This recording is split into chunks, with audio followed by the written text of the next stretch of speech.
Let's take a look at Andrea's interview with Mr. Brad Culpepper.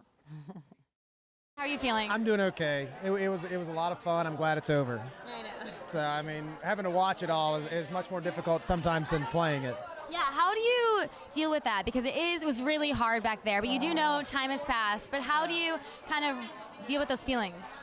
Well, the first thing is you're kind of frustrated because you don't really know what they're going to show. And there's a lot that happens, and they take snippets and make it work. So, I don't know. It was rough. It was obviously late in the game, and I felt like I was frustrated with Ty, and that's all that they were kind of really showing. And it is what it is. And obviously, Jeff tries to make the point that had we gone a different direction, then maybe I would have won.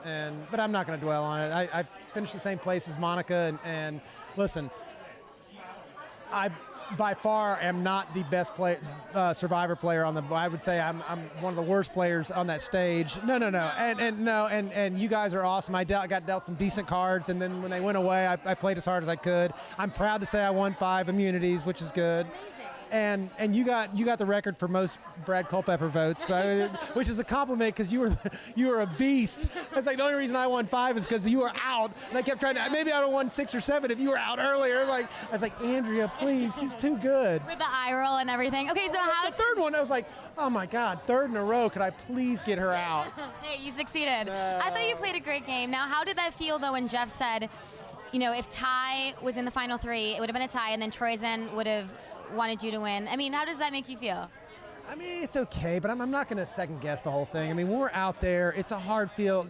Quite frankly, I don't see the Sarah moves that you guys were a part of because I wasn't a part of them. So I was probably giving you more credit as I'm sitting there who to take to the end. I'm like, well, you were doing a lot of the moves, and I didn't see that as Sarah. And maybe since you're not there, she's your proxy, so she gets credit for some moves that you would have made. Same with Sari. Sari's not there, so I don't know that I necessarily see what she's doing. Therefore, obviously, I'd have been like, well, we need to get rid of Sarah because she doesn't move. The other thing would be, each jury is different, and I think Zeke was kind of a big factor in.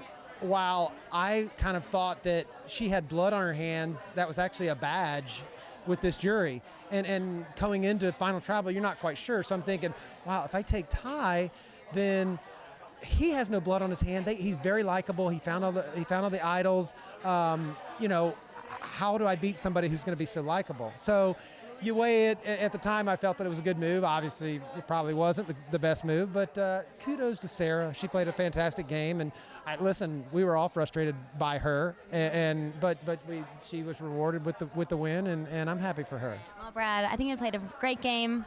It was a pleasure playing with you. Have fun tonight. What are you gonna do? Take shots? I have no idea. Yeah, definitely do that.